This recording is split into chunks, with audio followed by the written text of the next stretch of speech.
기도하시겠습니다. 하나님, 이 시간 말씀으로 오시는 그리스도 예수를 우리가 기다립니다. 성령 안에서 모두가 귀 있는 자가 되어 들어야 할 말씀을 듣게 해 주십시오. 예수 그리스도의 이름으로 기도드립니다. 아멘.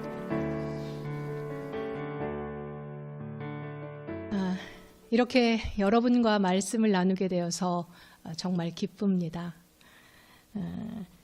한국인 여러분들과 한국어로 예배드리는 것, 그리고 한국어 설교가 얼마만인지요. 게다가 제가 늘 감사히 생각하는 그소망교회의 교우 여러분들과 함께라서 더욱 기쁩니다. 저는 지금 일본 가고시마에서 선교 사역을 하고 있습니다. 코로나 와중에 처치엠이라는 교회를 개척해서 매주일 일본어 설교도 하고 있고요. 가고시마로 건너간 지 벌써 8년째. 이제는 일본어 설교를 하는 것에도 많이 익숙해졌습니다. 그런데 여전히 설교를 할 때 고민이 되고 애를 먹는 것은 일본어의 문제도 있지만 적절한 비유나 예화를 찾는 일입니다. 예를 들어 우리나라에서는 부부싸움에 대한 얘기를 한다고 한다면 치약을 어디서부터 짜서 쓰느냐라는 게 있죠. 너무나 잘 알려져서 좀 이제는 진부하게 느껴질 정도의 그 예를 말씀드리면 모두가 그 상황이 다 이해가 됩니다. 그런데 일본에는 그런 표현이 없습니다. 왜일까요?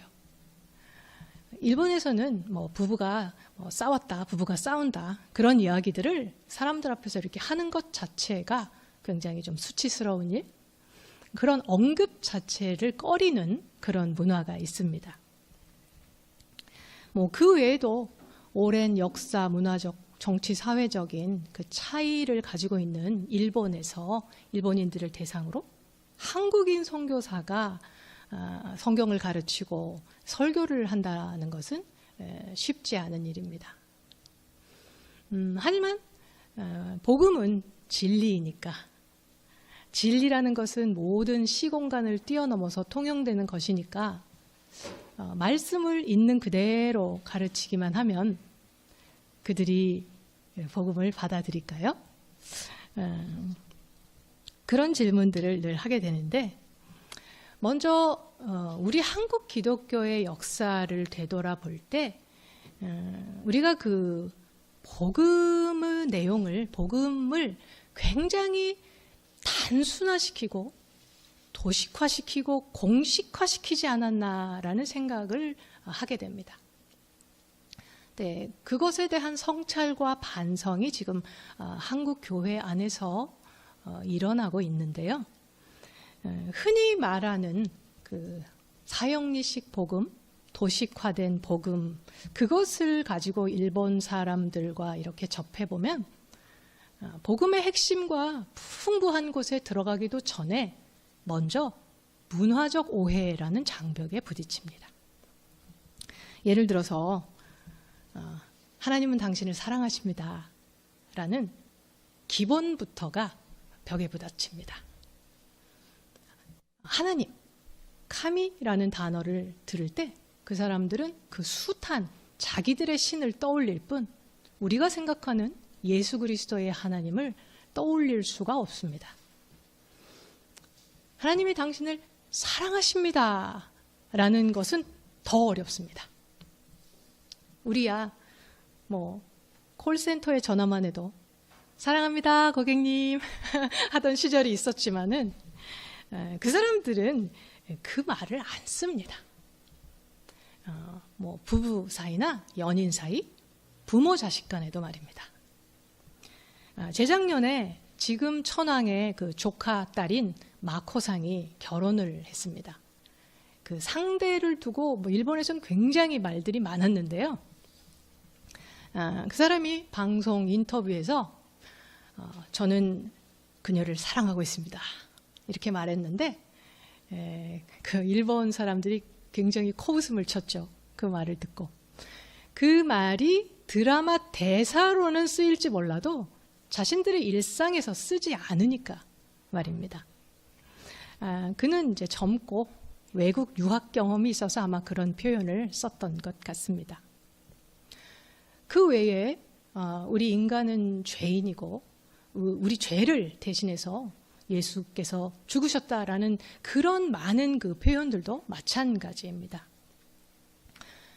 우리 한국인들이 복음이라고 생각하는 어떤 그런 부분, 그리고 신자가 아니더라도 대부분 알고 있는 그 복음의 이 축약된 표현들이 일본인들한테는 잘 통용되지가 않는 것이죠. 그럼 과연 새삼스럽게 복음이란 무엇입니까? 저는 복음을 이렇게 한번 표현해 보고 싶습니다. 복음이란 자다가도 귀가 번쩍 뜨이는 소리, 인간이 정말 듣고 싶어 하는, 그리고 들어야만 하는 소식이라고 말입니다. 제가 일본의 상황에 대해서 지금 좀 길게 말씀드렸습니다만, 그러면 여기 있는 우리 교우 여러분들은 어떠십니까? 같이 한국어 쓰고 같은 문화를 공유하는 한국인 교우 여러분들은 복음을 잘 이해하고 계십니까? 매주의 이런 설교의 선포라든지 말씀을 읽을 때 거기서 오해 없이 잘 그 복음의 이야기들이 전달되고 있습니까? 여러분은 매주 설교를 통해 귀가 번쩍 뜨이는 소리를 듣고 계십니까? 여러분이 듣고 싶어 하고 들어야만 하는 그 이야기는 과연 무엇입니까? 오늘의 말씀은 아모스서 5장 18절에서 27절까지입니다. 여기에는 이제 기독교인이라면 누구나 들어봤고 알고 있고 또 외우고까지 있는 그 유명한 말씀이 포함되어 있습니다. 24절이죠. 오직 정의를 물같이 공의를 마르지 않는 강같이 흐르게 할지어다. 그러나 아모스가 왜 이 말씀을 외쳤는지, 그리고 어떤 맥락에서 선포했는지 당시에 이스라엘 백성들은 잘 모르고 있는 것 같습니다. 아모스가 고발하는 그 이스라엘의 그 주변국들과 유다, 그리고 이스라엘의 그 죄악과 타락상은 놀랄 만큼 오늘날 이 시대와 닮아 있습니다. 대표적으로 2장 6절에서 7절까지를 보면 그들이 은을 받고 의인을 팔며 신 한 켤레를 받고 가난한 자를 팔며 힘없는 자의 머리를 티끌 먼지 속에 발로 밟고 연약한 자의 길을 굽게 하며 아버지와 아들이 한 젊은 여인에게 다녀서 내 거룩한 이름을 더럽히며 라고 되어 있고, 그 외에도 5장 10절 이하를 보면 정직히 말하는 자를 싫어하고 힘없는 자를 밟고 부당한 세를 거두며 의인을 학대하며 뇌물을 받고 가난한 자를 억울하게 하는 등의 그 죄악이 열거되는데, 그것도 오늘날의 시대와 매우 닮아 있습니다. 다르지 않습니다. 그런데 이스라엘 백성은 크게 오해하고 있습니다. 그들은 여호와의 날을 기다립니다. 여호와의 날이라고 한다면 그가 나타나셔서 당신의 백성을 구속하시고 모든 대적을 심판하시는 그 날입니다. 그들은 그 날을 기다리고 있습니다.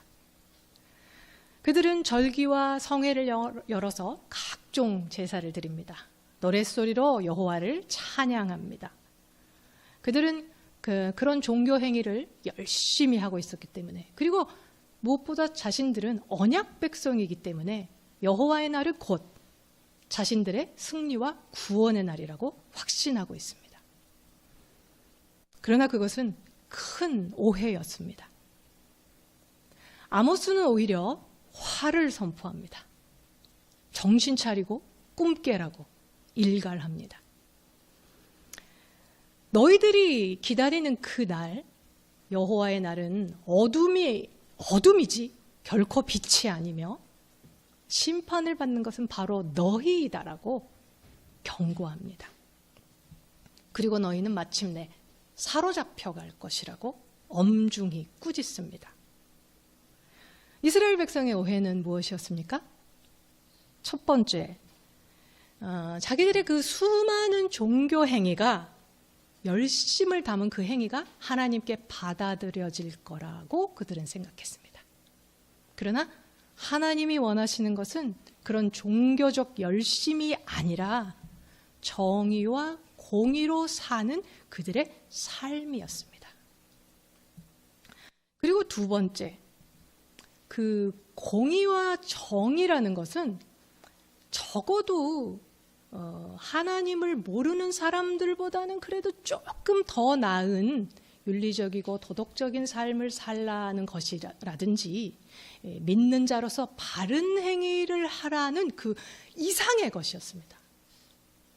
정의와 공의는 하나님의 성품이며 하나님의 그 보좌의 기초이며, 그래서 그들이 그런 존재가 되어서 살아가야 한다는 것을 그들은 간과하고 있었습니다.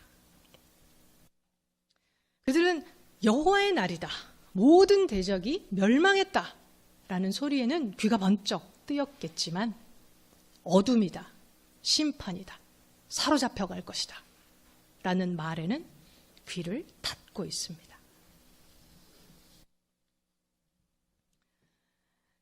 오늘 우리가 함께 읽은 본문은 이제 18절부터 27절까지였습니다만은 5장 전체는 이미 예정된 이스라엘의 패망과 그 멸망에 대한 탄식과 애가의 내용입니다. 정의도 공의도 없이 살아온 그들의 죄악이 결국 그들을 사로잡혀 가게 하며 그들을 멸망시킬 것입니다. 그런데 하나님의 자비는 참으로 측량할 수 없을 만큼 커서 계속해서 그들에게 기회를 주고자 합니다.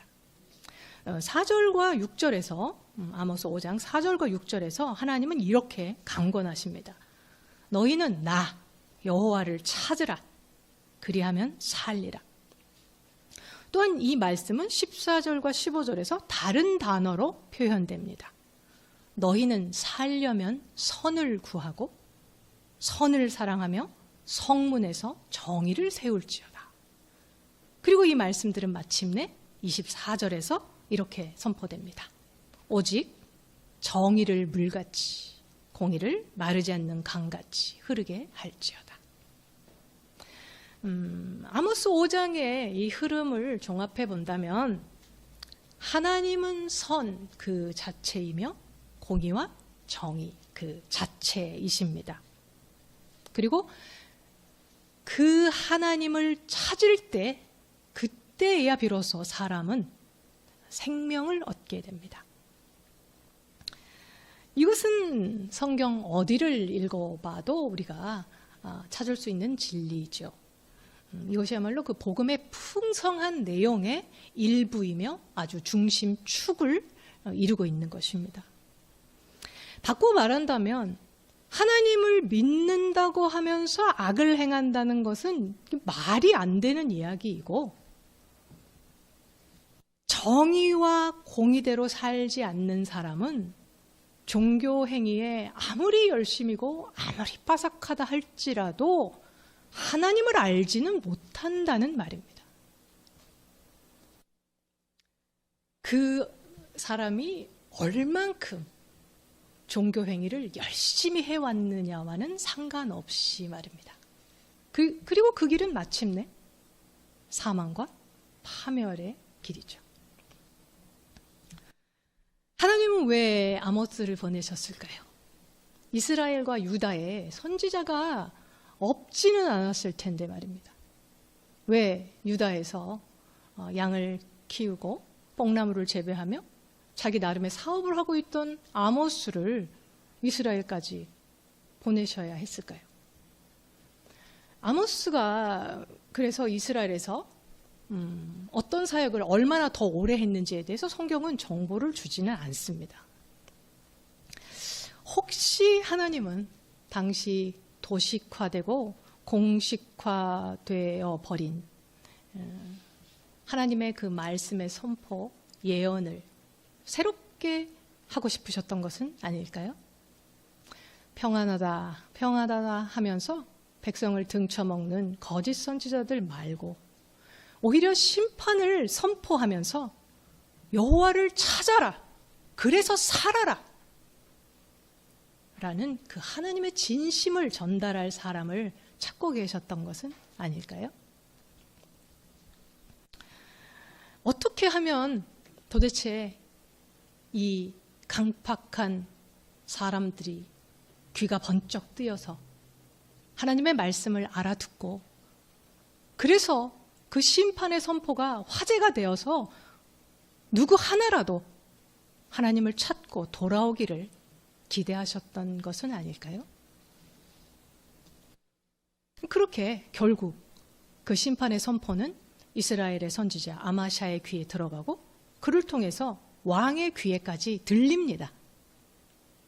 그럼에도 그것을 깨닫지 못하고 반응하지 못한 그것이 이스라엘의 비극이고 죄이지만 끝까지 기회를 주시고자 하는 당신의 백성들을 돌이키시고자 하는 하나님의 그 자비는 깊고도 큽니다.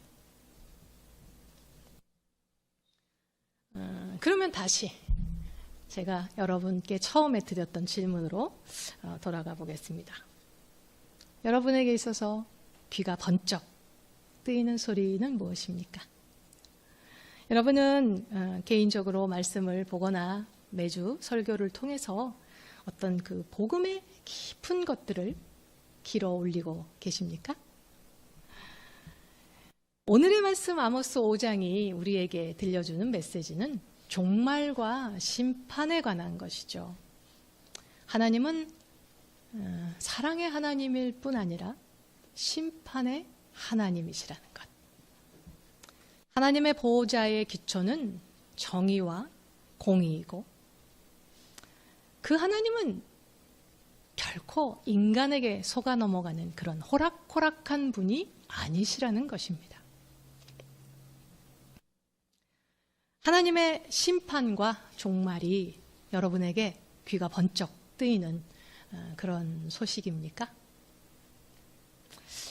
귀가 번쩍 뜨이다라는 관용구는 대개의 경우 뭔가 좋은 일이 일어날 것 같은 그 솔깃한 이야기일 경우에 많이 쓰지요. 그런 것들이 어떤 것일까요? 지금 한참 입시철인데 자녀가 원하는 대학에 간다든지 그리고 좋은 직장을 얻는다든지 그리고 요즘에 막 결혼들을 안 하고 못 하고 그러는데 결혼 배우자를 데려온다든지 그리고 우리 자신과 우리 사랑하는 주변 사람들 가운데 병이 낫는다든지 사업이 너무너무 어려웠는데 풀리기 시작한다든지 경제적으로 너무 지금 좀 빡빡한데 생각지 않던 그런 돈이 들어온다든지 그런 것들 참 좋습니다. 이런 것들도 우리 삶에 굉장히 필요하고도 절실한 그런 이야기들이죠. 하나님은 실제로 그런 소식들을 우리에게 듣게 하십니다. 귀가 번쩍 뜨이는 그런 이야기들을 우리에게 들려주십니다. 단지 그 모든 것들은 하나님의 정의와 공의라는 큰 물결 안에 있어야 합니다. 그리고 이웃을 사랑하고 약자를 돌아보는 이웃의 슬픔과 기쁨에 동참하는 것과 같이 가야 합니다. 그리고 혹시 그것이 나 자신의 깊은 필요와 욕망과 부딪힌다면 어떤 것을 버려야 할지 그것에 대한 문제인 것입니다. 그리고 거기서 한 걸음 더 나아가서 반드시 종말의 때는 오며 하나님이 모든 것을 심판하신다라는 것이 정말 귀가 번쩍 뜨이는 좋은 소식 아닙니까? 여러분이 만약 지금 하나님의 말씀대로 살고 있다면, 그리고 하나님의 그 정의와 공의를 따라 살고 싶다는 소원을 갖고 계시다면 여러분은 아마 자주 탄식하며 애통하며 살고 계실 겁니다. 여기 계신 여러분들 다 다양한 직종에서 다양한 그 삶의 모습으로 계시는데 우리가 다 일일이 다 말을 안 해서 그렇지 여러분의 그 삶의 터전에서 보면 얼마나 많은 부조리와 불의가 있습니까? 자기 욕심만 채우고자 하는 사람들이 어디에나 있고요. 그들이 저지르는 악행을 우리는 목격하고 살고 있습니다. 그래서 우리는 그것을 견디며 탄식하며 삽니다.